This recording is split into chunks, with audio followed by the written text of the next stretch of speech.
దేవుని ఎరుగుట అనేటువంటి పాఠాన్ని మనం ఆలోచన చేద్దాం. అపోస్తులు బోధించినటువంటి బోధ, వారు బోధించినటువంటి పాఠాన్ని మనం ఒకసారి ఆలోచన చేద్దాం. దేవుని చాలా మంది ఎలా ఆలోచిస్తున్నారంటే నేటి క్రైస్తవులు, మా ఇంట్లో యేసుప్రభు ఫోటో ఉన్నది గనక మేము దేవుని ఎరిగినటువంటి వారు అంటున్నారు. మా ఇంట్లో బైబిల్ ఉన్నది గనక మేము దేవుని ఎరిగినటువంటి వారు అంటున్నారు. మేము కీర్తనలు పాడుతున్నాం గనక కీర్తన బుక్ మా దగ్గర ఉన్నది గనక మేము దేవుని ఎరిగినటువంటి వారు అంటున్నారు. మరి కొద్దిమంది మా ఇంట్లో క్యాలెండర్ ఉన్నది కదంగా, క్రిస్టియన్ క్యాలెండర్ ఉన్నది గనక మేము దేవుని ఎరిగినటువంటి వారు అంటున్నారు. మేము దేవునికి కానుకలు ఇస్తున్నాం గనక మేము దేవుని ఎరిగినటువంటి వారు అంటున్నారు. పండగలకే పబ్బగాలకే మేము దేవునికి ఏదో ఇస్తున్నాం కనుక మేము దేవుని ఎరిగినటువంటి వారు అని ఇలాంటి దినముల్లో మనం ఉన్నాం. అయితే మనం ఒకసారి మనం ఉపోద్ఘాతంగా మన పాఠానికి ఉపోద్ఘాతంగా మనం ఆలోచన చేసినట్లయితే అపోస్తుల కార్యములు 17 అధ్యాయం, అపోస్తుల కార్యములు 17 అధ్యాయము 26, 27 వచ్చినాడు మనం చూసినట్లయితే 26, 27 వచ్చినాడు మనం చూసినట్లయితే అపోస్తుల కార్యములు 17 అధ్యాయము 26, 27 వచ్చినాడు మనం చూసినట్లయితే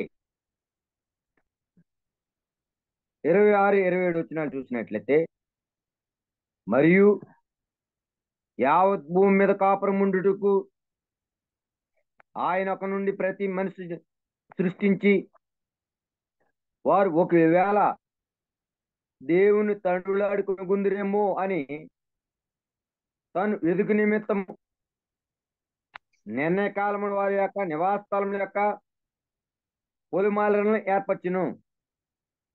ఆయన మనలో ఎవనికి దూరంగా ఉండేవాడు కాదు.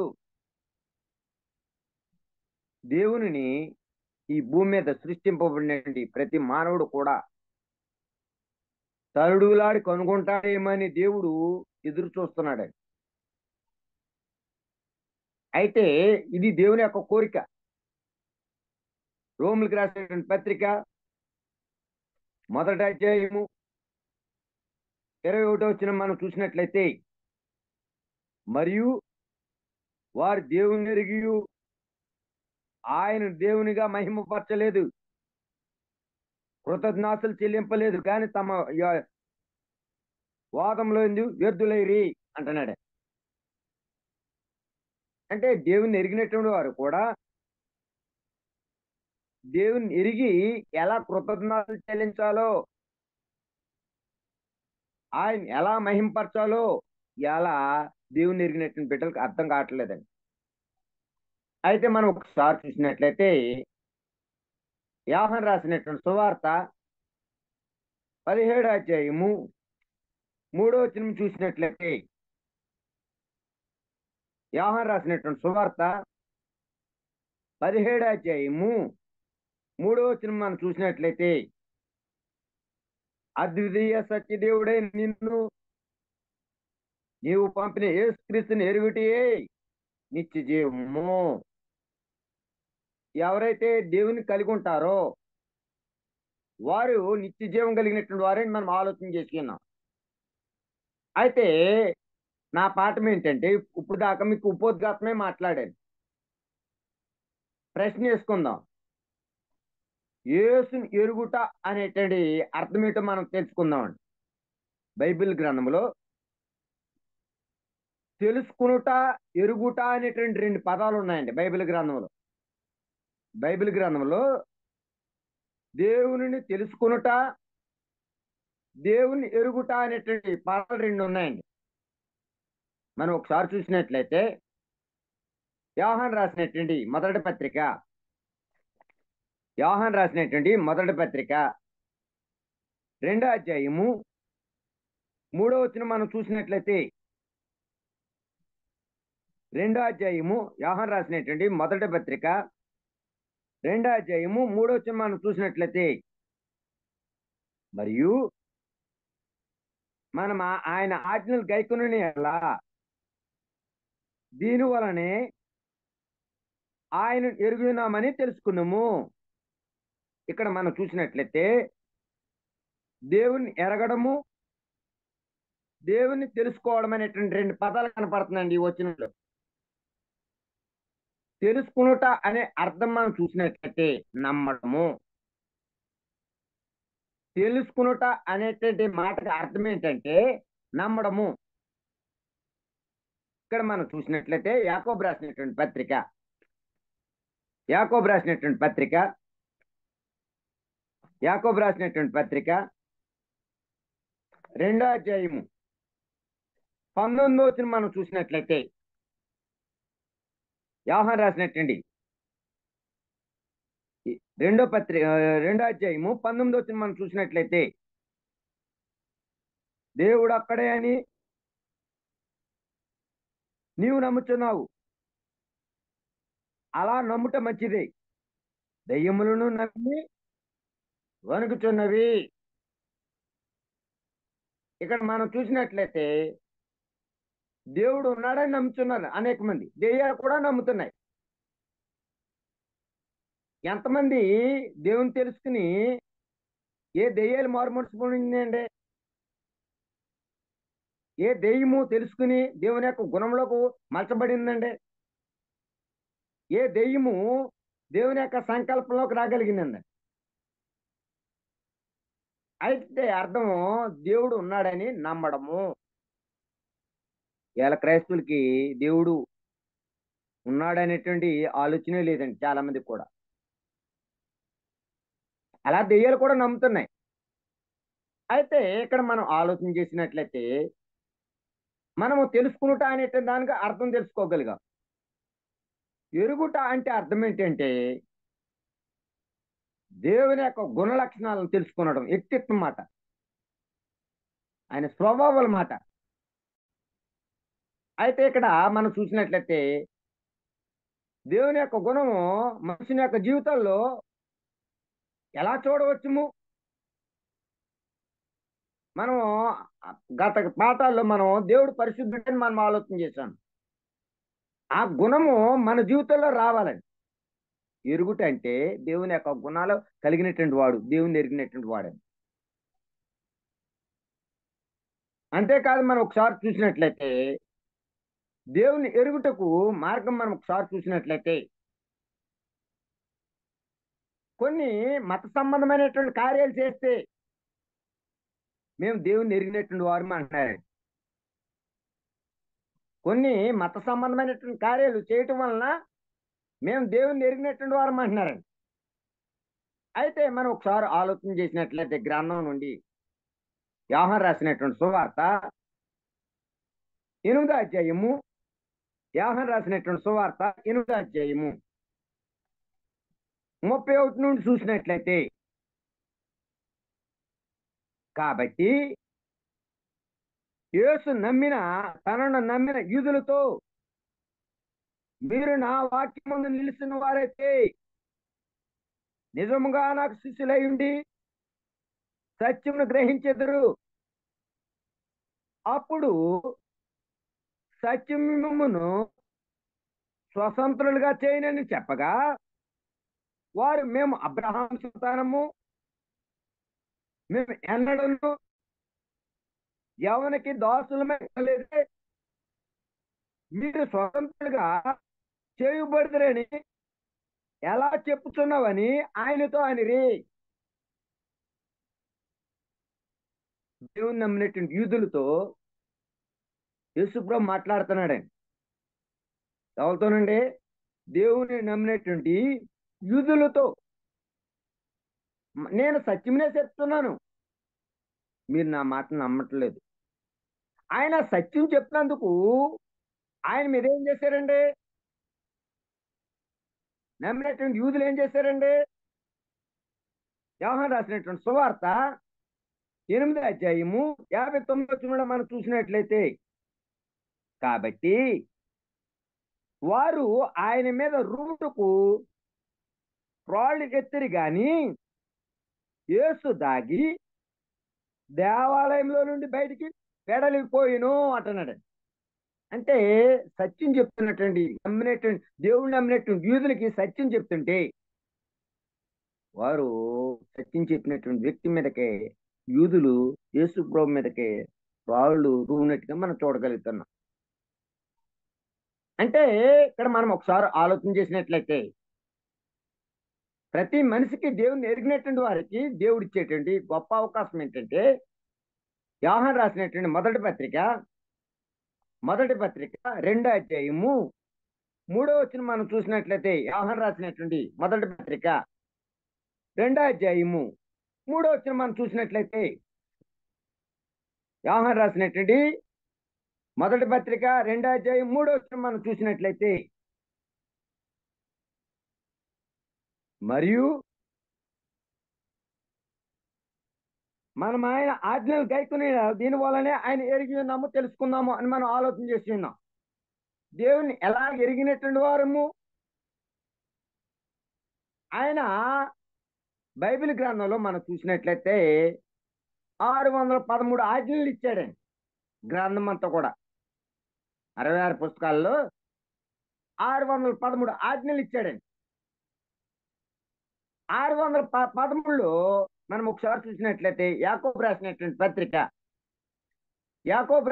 పత్రిక 2వ అధ్యాయము 10వ వచనం మనం చూసినట్లయితే ఎవడైనను ధర్మశాస్త్రమంతా గైకొనియు ఆయన ఆజ్ఞలో తప్పిపోయిన ఎడలా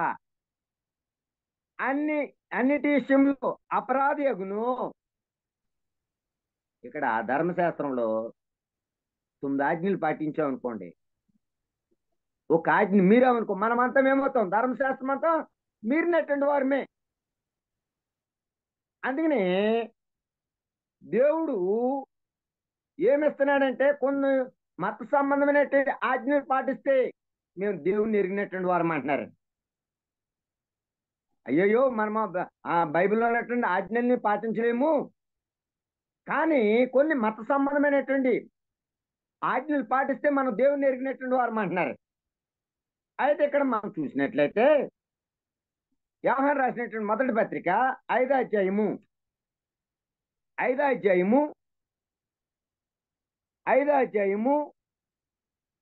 3వ వచనం మనం చూసినట్లయితే 5వ అధ్యాయము 3 నుండి 6 వచనాల వరకు చూసినట్లయితే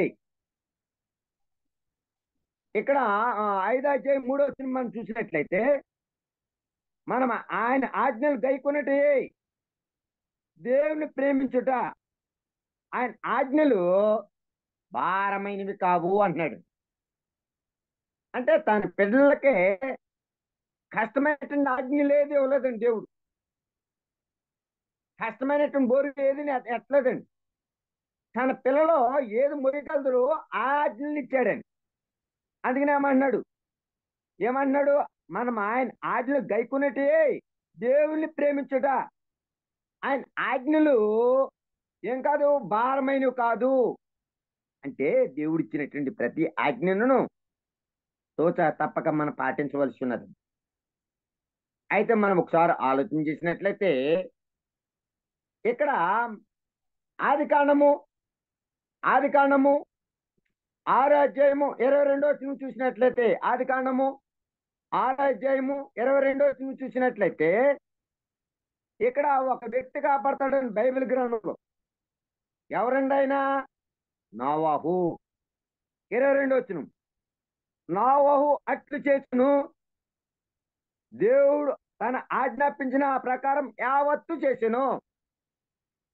అంటే పితరుల కాలంలోనే దేవుడు ఆజ్ఞ ఇచ్చిన ప్రకారంగా ఆజ్ఞ అన్ని కూడా పాటించాడండి. ఎవరు? నోవాహు. ఆ టైంలో చూడండి, దేవుని దృష్టికి నీతిమంతుడిగా లేరండి. ఆ కాలంలో ఎవరు నీతిమంతుడే? నోవాహు నీతిమంతుడిగా ఉన్నాడండి. దేవుడు ఆజ్ఞాపించిన ప్రకారము యావత్తు చేశాడండి. అంటే ఆయన ఆజ్ఞలు భారమైనవి అనుకోలేదండి. నోవాహు ఓడను తయారు చేయమంటే ఓడను తయారు చేశాడు. దాని పొడవు, ఎడల్పు, ఎత్తు, ఏ కర్ర అయితే ఉపయోగించమన్నాడో ఎలాగైతే తయారు చేయమన్నాడు అలాగా ఆజ్ఞల్ని పాటించాడండి. అంతేకాదు మనం చూసినట్లయితే ఆది కాండము 26 అధ్యాయము 5 వచనం మనం చూసినట్లయితే ఆది కాండము 26 అధ్యాయము 5 వచనం మనం చూసినట్లయితే ఎలా అనగా అబ్రహాము నా మాట వినును, నేను విధించిన దానిని, నా ఆజ్ఞలను, నా కట్టడలను, నా నియమములను గైకొనునని చెప్పెను. ఇక్కడ మనం చూసినట్లయితే పితరుల కాలంలో ఉన్నటువంటి వ్యక్తి ఎవరంటే అబ్రహాం. దేవుడిచ్చినటువంటి ప్రతి ఆజ్ఞలు, నియమాలను, కట్టడాలను అన్ని పాటించాడు. అంతేకాదు భూమి మీద తన ప్రియకుమారుడైనటువంటి యేసుప్రభుని పంపించాడండి. ఆయన కూడా ప్రతి ఆజ్ఞను సంపూర్ణంగా నెరవేర్చాడండి. మనం ఒకసారి చూసినట్లయితే యోహాను రాసినటువంటి సువార్త 17 అధ్యాయము 4 వచనం మనం చూసినట్లయితే యోహాను రాసినటువంటి సువార్త 17 అధ్యాయము 4 వచనం మనం చూసినట్లయితే చేటుకు నీవు నాకు ఇచ్చిన పనిని సంపూర్ణంగా నెరవేర్చి భూమి మీద నిన్ను మహిమపరిచితిని, భూమి మీద మహిమపరిచితిని అంటున్నాడు. ఇక్కడ యేసు ప్రభు కూడా దేవుడిచ్చినటువంటి ప్రతి ఆజ్ఞను తోచ తప్పగా పాటించి ఆయన ప్రతి పనిని సంపూర్ణంగా. అంటే దేవుడిచ్చినటువంటి ప్రతి ఆజ్ఞను దేవుని ఎరిగినటువంటి వారు ఏం చేయాలి? దేవుని ఎరిగినటువంటి వారు ఏం చేయాలి? దేవుడిచ్చినటువంటి ప్రతి ఆజ్ఞను గైకొనాలి. అంతేకాదు ఆలోచన చేసినట్లయితే రెండో పాయింట్గా యోహాను రాసినటువంటి మొదటి పత్రిక 3వ అధ్యాయము 6వ వచనం మనం చూసినట్లయితే 3వ అధ్యాయం 6వ వచనం చూసినట్లయితే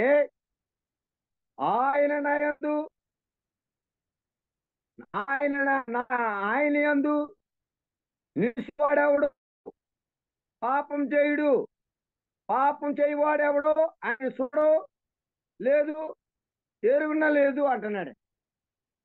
అంటే దేవుని ఎరిగినటువంటి వారు పాపం చేయరండి. దేవుని ఎరిగినటువంటి వారు ఏం చేయకూడదంటే పాపం చేయరండి. అందుకనే యోహాను రాసిన సువార్త 8వ అధ్యాయము 46వ వచనం చూసినట్లయితే యోహాను రాసినటువంటి సువార్త 8వ అధ్యాయము 46వ వచనం చూసినట్లయితే యోహాను రాసినటువంటి సువార్త 8వ అధ్యాయము 46వ వచనం మనం చూసినట్లయితే నా యందు పాపం ఉన్నదని మీలో ఎవడు స్థాపించును? నేను సత్యం చేయడం మీరెందుకు నన్ను నమ్మరు అంటున్నాడు. యేసుప్రభు భూమి మీదకి వచ్చి నా యందు పాపం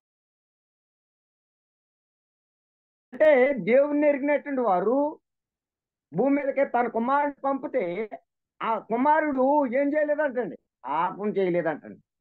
ఈయన ఎవరిని ఎరిగినటువంటి వారు? దేవుణ్ణి ఎరిగినటువంటి వాడండి, దేవుని అద్దు నుండి వచ్చినటువంటి వాడండి. 33 సంవత్సరాలు జీవించినప్పటికీ భూమి మీద రక్తమాంసం వ్యక్తిగా భూమి మీద తన జీవితాన్ని కొనసాగించినప్పుడు కూడా నా యందు పాపం ఉన్నదని మీలో ఎవడు స్థాపించుకుంటున్నాడు. అంతేకాదు మనం చూసినట్లయితే రోమిలికి రాసినట్టు రోమపత్రిక 3వ అధ్యాయము 8వ అధ్యాయము రోమిలికి రాసినటువంటి పత్రిక 8వ అధ్యాయము 3వ వచనం మనం చూసినట్లయితే శరీరమును అనుసరింపక ఆత్మ అనుసరించి నడుచుకుని మన యందు ధర్మశాస్త్ర సంబంధమైన నీతి విధిని నెరవేర్చబడాలని పాప పరిహారార్థం నిమిత్తము దేవుడు తన సొంత కుమారుని శరీర ఆకారంతో పంపి ఆయన శరీరమందు పాపములకు శిక్ష విధించెను. అంటే పాపం చేయనటువంటి వ్యక్తిని, దేవుని ఎరిగినటువంటి యేసుప్రభు వారిని, పాపం చేయనటువంటి వ్యక్తిని పాపమునకు శిక్ష విధించాడంటే తన సొంత కుమారునికి తన శరీరం అందు శిక్ష విధించను, పాపానికి శిక్ష విధించాడంటే. అంతేకాదు మనం ఒకసారి చూసినట్లయితే ఎబ్రీ పత్రిక 4:15 చూసినట్లయితే, ఎబ్రీ పత్రిక 4:15 చూసినట్లయితే చక్కటి సందేశాన్ని అక్కడ ఎబ్రీ గ్రంథకర్త మాట్లాడుతున్నాడు. ఏం మాట్లాడుతున్నాడు మనం ఒకసారి చూద్దామండి. 4:15 మన ప్రధాన యాజకుడు మన బలహీనతనందు మనతో సహానుభావం లేనివాడు కాడు, కానీ సమస్త విషయములను మన వల్లే శోధింపబడును, ఆయన పాపం లేని వాడుగా నేను. అంటే మన వలె భూమి మీద రక్తమాంసాలు కలిగినటువంటి వ్యక్తిగా యేసు ప్రభువు ఉన్నప్పటికీ శోధింపబడిన పాపం చేయలేదంటే. మనం ఉదాహరణగా ఒక వ్యక్తి బైబిల్ గ్రంథంలో మనం కాపాడతాడు. ఎవరంటే యోసేపు అండి. ఎవరంటే యోసేపు. ఇతను పాపం చేయలేదంటే. ఎవరి విషయంలోనూ పొతిఫర్ యొక్క భార్య విషయంలో పాపం చేయలేదంటే. అంటే అవకాశం ఉన్నా సరే ఆయన ఎవరు కొట్టారండి అక్కడ. ఓ దేశం నుండి ఒక దేశానికి వచ్చాడండి పాపం ఆయన. అక్కడ బంధువులు లేరు, తోబుట్టువు లేరు, వారి గ్రామస్తులు ఎవరు లేరండి. వచ్చిన అవకాశాన్ని ఏం చేసుకోవచ్చు, వినియోగించుకోవచ్చు. కానీ ఎవరికి భయపడండి ఆయన? సృష్టికర్త అయినటువంటి దేవుడికి భయపడు. అయ్యో ఇంత ఘోరమైనటువంటి పాపం చేసి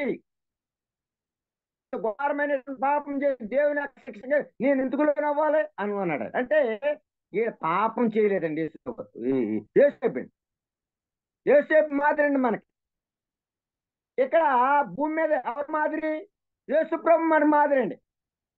దేవుని ఎరిగినటువంటి వాడు కనుక ఆయన ఏం చేయలేదండి, పాపం చేయలేదు. నాలో పాపం ఉన్నదని నేరస్థాపన చేయగలదురా? నేను పాపం లేనటువంటి వ్యక్తిగా ఉన్నప్పటికీ దేవుడు తన శరీరం మందు పాపం శిక్ష విధించాడు అంటున్నాడు. అంతేగాని మన వల్ల శోధింపబడి ఉన్నప్పటికీ ఆ యేసు ప్రభు వారు ఆయన పాపం చేయలేదంటాడు. అయితే మనం ఒకసారి పాయింట్ గా మనం ఆలోచన చేసినట్లయితే యోహాను రాసినటువంటి సువార్త, యోహాను రాసినటువంటి మొదటి పత్రిక, సువార్త కాదండి, యోహాను రాసినటువంటి మొదటి పత్రిక 4:7-8 చూసినట్లయితే, ప్రియులారా మనము ఒకరినొకడు ప్రేమింతుము, ఎలా అనగా ప్రేమ దేవుని మూలంగా కలుగుతున్నది. ప్రేమించు ప్రతివాడును దేవుని మూలంగా పుట్టినవాడై దేవుని ఎరుగుడు. దేవుడు ప్రేమ స్వరూపి, ప్రేమ లేని వాడు దేవుణ్ణి ఎరుగుడు అంటున్నాడు. అంటే మనం ఒకరినొకడు ప్రేమించమన్నాడండి. రక్షింపబడినటువంటి వారు, దేవుని యొక్క సంకల్పం ఎరిగినటువంటి వారు ఎంతమందిని ప్రేమించగలుగుతున్నామండి? ఎంతమందిని? మన ఇంటి పక్కన ఉన్నటువంటి వారిని ప్రేమించగలుగుతున్నామా? మన స్నేహితులను ప్రేమించగలుగుతున్నామా? ఇరుగుపోరు వారిని ప్రేమించగలుగుతున్నామా? ఎంతవరకు మనం ప్రేమించగలుగుతున్నాం? అందుకని ఇక్కడ అంటున్నాడు అన్నమాట. ఏమంటున్నాడు? ఒకరినొకడు ప్రేమించదుము. ప్రేమ దేవుని మూలంగా కలుగుతున్నది. ప్రేమించి ప్రతివాడు దేవుని మూలంగా పుట్టిన వాడే దేవుని ఎరుగును. ప్రేమిస్తేనే మనం ఎవరిని ఎరిగినటువంటి వారమంటండి? దేవుని ఎరిగినటువంటి వారమంటండి. ఇలా అనేక మంది క్రైస్తవులు మేము ఎరిగినటువంటి వారు అని చెప్పుకుంటున్నారే కానీ ఏం లేదండి, ప్రేమ లేదండి. ఇలా ప్రేమ లేదండి. ప్రాణం ఉన్నంత వరకు మనం ఏం చేయాలండి? ప్రేమిస్తూనే ఉండాలండి. యేసుప్రభువు ఎంత ప్రేమించాడండి మనల్ని. దేవునికి శత్రువులను మనము దేవునికి దూరస్థం అయిపోయామండి. ఆయన వాటిని మీరినటువంటి వారమండి. మనందరిని కూడా, ఒబ్బేళ్ళందరిని కూడా ఏకం చేయాలని ఏం చేశాడని మనందరిని ప్రేమించాడు. అందుకని ఆయన శిలువ మీద సహించాడు బాధలు అంటారు. మనం ప్రేమించాడు కనుక మన కొరకు ఆయన ప్రాణం పెట్టాడు. అందుకని ఇక్కడ ఏమంటున్నాడంటే, ప్రియులారా మనం ఒకరినొకడు ప్రేమించము, ఎలా అనగా దేవుని మూలంగా కలుగుతున్నది. ప్రేమించు ప్రతివాడు దేవునిగా పుట్టినవాడే దేవుని ఎరుగును. దేవుడు ప్రేమ స్వరూపి. ఎప్పుడు ప్రేమించగలిగినటువంటి వాడని దేవుడు. అంతేకాదు మనం ఏం చేయాలంటే మనం ఒకసారి చూసినట్లయితే ఇర్మియా గ్రంథము 22వ అధ్యాయము 16 వచ్చి మనం చూసినట్లయితే ఇర్మియా గ్రంథము 22వ అధ్యాయము 16 వచ్చి మనం చూసినట్లయితే అతడు దీనులకును దరిద్రులను న్యాయం తీర్చు సుఖముగా బ్రతుకును. అలా చేయుట నన్ను తెలుసుకున్నాడు కదా, ఇదే యెహోవా వాక్కు అంటున్నాడు. ఇక్కడ ఎవరికంటండి? ఇక్కడ దీనులకి దరిద్రులకి న్యాయం తీర్చేటువంటి వాడు ఎవరంటండి? దేవుడే. వాళ్ళకి ఎవరైతే న్యాయం చేస్తారో వారు ఎవరిని ఎరిగినటువంటి వారంటండి? దేవుని ఎరిగినటువంటి వారంట. ఇవాళ ఎంతమంది దీనులు లేరండి? ఎంతమంది దరిద్రులు లేరండి? ఎంతమంది ఆహారం లేకుండా ఉన్నారండి? ఎంతమంది వస్త్రాలు లేకుండా ఉన్నారండి? మరి మనము దీనులకి దరిద్రులకి ఎవరైతే సహాయం చేస్తారో వారు ఎవరనంటే దేవుని ఎరిగినటువంటి వారంట. చాలా మంది అంటున్నారు, మేము మా సంఘంలో ఉన్నటువంటి వారిని మేము ప్రేమిస్తాము, అనాథుల్ని, వాళ్ళకి మేమేం చేస్తామండి, బట్టలు ఇస్తాము, ఆహారం పెడతాము, ఇతరులకు వస్త్రాలు ఇస్తాము అంటున్నారు. అది కాదండి దేవుని ఎరుగుట. ఎవరైతే ఉన్నారో వారందరికీ సహాయం చేయగలగాలంటండి. ఒక పరిధిలోనే ఆగిపోతున్నారండి వాళ్ళు దేవుని ప్రేమించినటువంటి వారు.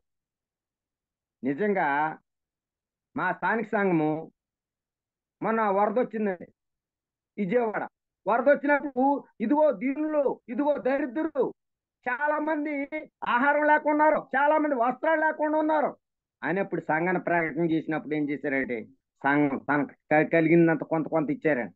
మీ పాత బట్టలు అన్ని తీసుకొచ్చేసేయండి, చచ్చివేసేయండి అన్న బోళ్ళు బట్టలు తెచ్చేసేసారు. అంటే దేవుని ఎరిగినటువంటి వారు, దేవుని తెలుసుకున్నటువంటి వారు చెప్పండి సహాయం చేయాలి. ఎంతమంది సహాయం చేయగలుగుతున్నారు? ఇవాళ రాజకీయ నాయకుల్లాగా 3-4 తరాల వరకు ఇంటికి సంపాదించేస్తున్నారు, కోట్లు సంపాదించేస్తున్నారు. ఇవాళ కూడా చాలా మంది అలాగే క్రైస్తవులు దేవుని ఎరిగినటువంటి వారు ఏమి కూడా ఏమి తీసుకెళ్ళలేమండి. కానీ పేదవారు కూడా సహాయం చేయలేని పరిస్థితులు ఏర్పడుతున్నాయండి. కనీసం బట్టలు ఇవ్వలేని పరిస్థితులు ఉన్నాయండి. ఆహారం, అయ్యా నేను ఆకలేస్తున్నా అన్నం పెట్టాయా అంటే పెట్టలేని పరిస్థితులు ఉంది. అయితే దీనులకి దరిద్రులకి ఎవరైతున్నారో దిక్కులేనటువంటి వారికి ఎవరైతే సహాయం చేస్తారో వారు ఎవరిని ఎరిగినటువంటి వారు అంటండి? దేవుణ్ణి ఎరిగినటువంటి వారు అంటండి. అంతేకాదు మనం ఒకసారి చూసినట్లయితే గలతీ రాసినటువంటి పత్రిక 6వ అధ్యాయము 10వ వచనం మనం చూసినట్లయితే, గలతీ రాసినటువంటి పత్రిక 6వ అధ్యాయము 10వ వచనం మనం చూసినట్లయితే,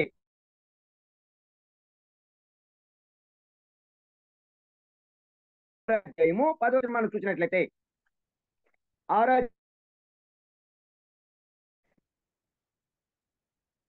కాబట్టి మనకు సహాయము దొరికిన కొలది అందరి ఎడలను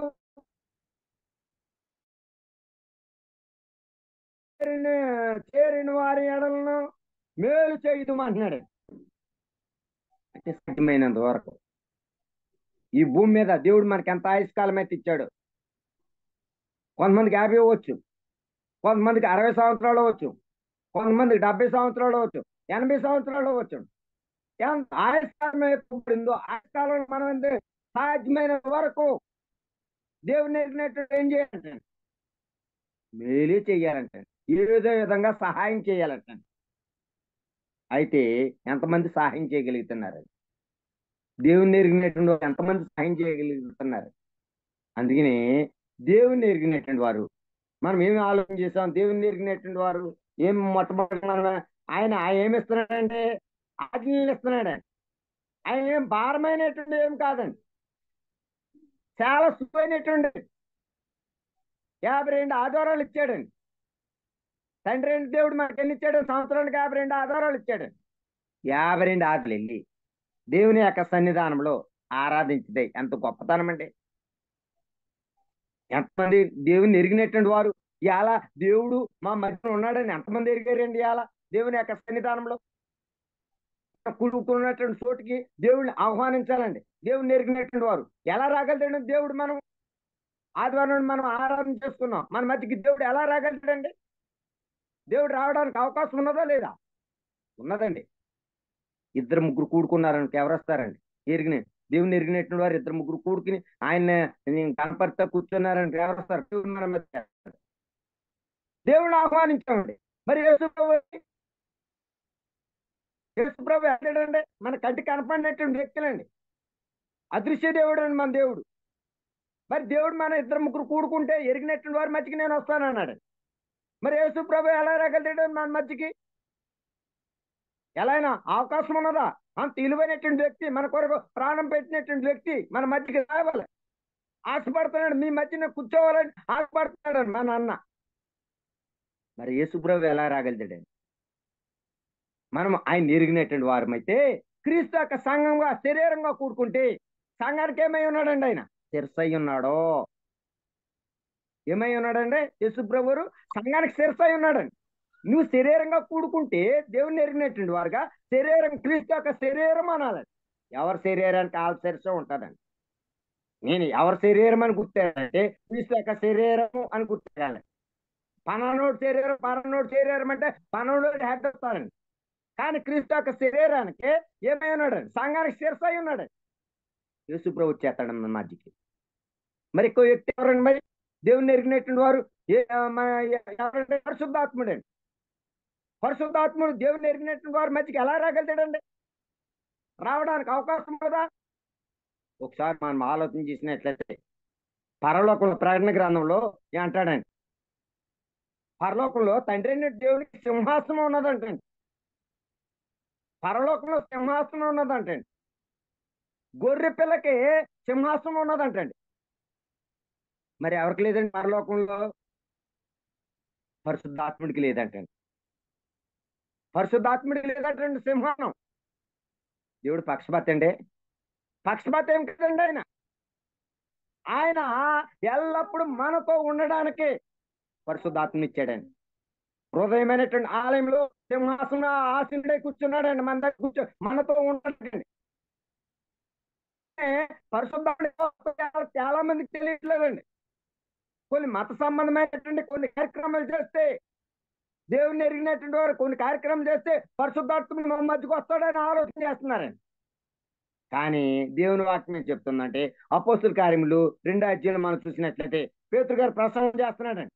మీరు మారు మనసు పొంది పాప క్షమాపణ నిమిత్తం ప్రతి వారును యేసుక్రీస్తు నామమున బాప్తిసం పొందండి, అప్పుడు మీరు పరిశుద్ధాత్మను వరమును పొందుదురు. వాక్యానుసారంగా బాప్తిసం పొందినటువంటి దేవుని యొక్క సంకల్పం గుర్తెరిగి బాప్తిసం పొందినటువంటి వారికి పరిశుద్ధాత్మని వరాన్ని ఇస్తున్నాడండి. ఆయన ఇస్తున్నాడండి. ఆయన హృదయమైనటువంటి ఆలయంలో కూర్చున్నాడండి. నువ్వు ఆదివారం నాడు ఆరాధనకు వస్తే ఆయన నీతో పాటు రాగలుగుతాడండి. నువ్వు రాలేకపోయావు అనుకోండి, అక్కగారి ఇంటికో, చెల్లి గారి ఇంటికో, తమ్ముడి గారి ఇంటికో, బంధువుల ఇంటికో వెళ్ళిపోయావు అనుకోండి, ఆరాధన దేవుని మహింపరచుకోకుండా ఆయన దుఃఖపడతాడంటండి. పరిశుద్ధాత్ముడు దుఃఖపడతాడంటండి. ఎక్కెక్కి ఏడ్చేస్తాడంటండి. అయ్యో, నా తండ్రి నెట్టిన దేవుడు ఈయన హృదయంలో పరిశుద్ధాత్మని అందించేశాడు. ఈయన నా తండ్రి సృష్టికర్త నెట్టిన దేవుడు వస్తాడు, యేసు ప్రభు వస్తాడు, నేను వారి మధ్యకి వెళ్ళాలి, నా సహోదరులు వస్తారు, రక్షింపబడినటువంటి వారు అందరూ వస్తారని ఆశతో వస్తాడంటండి ఆయన. మనము ఎంతమంది గుర్తెరుగుతున్నారండి? దేవుని ఎరిగినటువంటి వారు ఎంతమంది గుర్తెరుగుతున్నారండి? ఆయన ఆజ్ఞలు భారమైన ఏమీ అవట్లేదండి, చాలా సులువైనటువంటి ఇచ్చాడండి. ఇశ్రాయేలు ప్రజలకైతే 10 ఆజ్ఞలు ఇచ్చాడండి, మనకి చిన్న ఆజ్ఞలు ఇచ్చాడండి. మనం ఎన్ని చేయగలిగితే అన్నే ఆజ్ఞలు ఇచ్చాడండి. అంతేకాదు మనం ఏం ఆలోచన, దేవుని ఎరిగినటువంటి వాళ్ళు ఏం చేయాలంటే పాపం చేయకూడదని మనం ఆలోచన చేసాం. 3వ ఆజ్ఞ మనం ఏం చేసామంటే ఒకరినొకరు ప్రేమించుకుందాం. ప్రేమ దేవుని మూలంగా కలుగుతున్నది. ప్రేమించి ప్రతి వాడును దేవుని ఎరిగినటువంటి వాడని ఆలోచన చేసాం. 4వ పాయింట్గా మన మీద దీనులను దరిద్రులకు న్యాయం తీసేటువంటి వాడు. మనం కూడా ఆశిస్తూ దేవుని తెలుసుకున్నటువంటి వాడు మనం ఏం చేయాలి? లోకంలో ఉన్నటువంటి వారికి ఏదో విధంగా సహాయం పడాలని. ఎంతమంది సహాయం చేయాలి? నువ్వు ఇచ్చేది చిన్నదైనా పర్వాలేదండి. ప్రేమతో సహాయం చేస్తే మనం ఎవరికి సహాయం చేసినట్టండి? దేవుని సహాయం చేసినటువంటి వాడి. అయితే ముగింపుగా మనం దేవుని పిల్లలు అలా ఎదగాలని దేవుడు కోరుకుంటున్నాడు. వాక్యం ప్రకారం దేవుడు ఏదైతే చెప్పాడో అలా ఎదగాలని చెప్తాం. అలాగే ఎవరైతే తెలుసుకుంటారో వారు మాత్రమే దేవుని ఎరిగినటువంటి వారు. కొన్ని మత సంబంధమైన కార్యాలు అప్పుడప్పుడు వెళ్ళి పబ్బాలకి బిబ్బలకి మేము క్యాలెండర్ మా ఇంట్లో ఉన్నది కనుక యేసుప్రభుని ఎరిగినటువంటి వారము, ఫోటో ఉన్నది కనుక మేము దేవుని ఎరిగినటువంటి వారము, ఆ పండగలు మేము కొన్ని కానుకలు ఇస్తున్నాం కదా మేము దేవుని ఎరిగినటువంటి వారము అనుకుంటున్నారు. అలా ఎరిగినటువంటి వారు కాదంటారు. నిజంగా దేవుడు ఆశించిన రీతిగా ఎరిగినటువంటి వారు, దేవుడు తన జీవితాలు ఎలా అయితే మన జీవితం అయితే కొంచెం క్రీస్తు యొక్క స్వభావానికి స్వరూపంలోనికి ఎవరైతే ఎదుగుతారో వారు మాత్రమే దేవుని ఎరిగినటువంటి వారు అంటారు. అందుకని నా పుత్రుడైన పౌలు నేను దేవుని యొక్క సంకల్పం అంతా ఎరిగినటువంటి వాడిని అంటున్నాడు. మనం కూడా దేవుని యొక్క సంకల్పం గుర్తెరగాలి. చాలా మందికి దేవుని యొక్క సంకల్పం ఆలోచన తెలియట్లేదండి. తెలియకోకుండా మేము దేవుని ఎరిగినటువంటి వారం అనుకుంటున్నారు.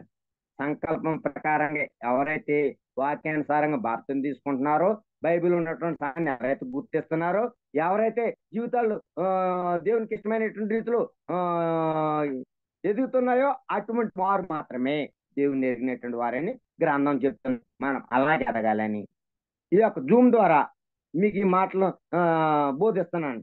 అంతేకాదు మనం ఏం పాఠం నేర్చుకున్నామంటే దేవుని ఎరుగుట అనేటువంటి పాఠం మనం ఆలోచన చేస్తాం. ఇది ఎవరు బోధించినటువంటి బాధ? అపోస్తులు బోధించినటువంటి బాధ. ఈ భాగం అర్థం చేసుకుని మనమందరూ కూడా దేవుని జీవనీయులు ఎదగాలని నన్ను నేను హెచ్చరించుకుంటూ మిమ్మల్ని కూడా హెచ్చరిస్తున్నాను. ఈ మాటలు మీ హృదయంలో ఫలింపజేయను గాక. ఆమేన్. అందరూ కూడా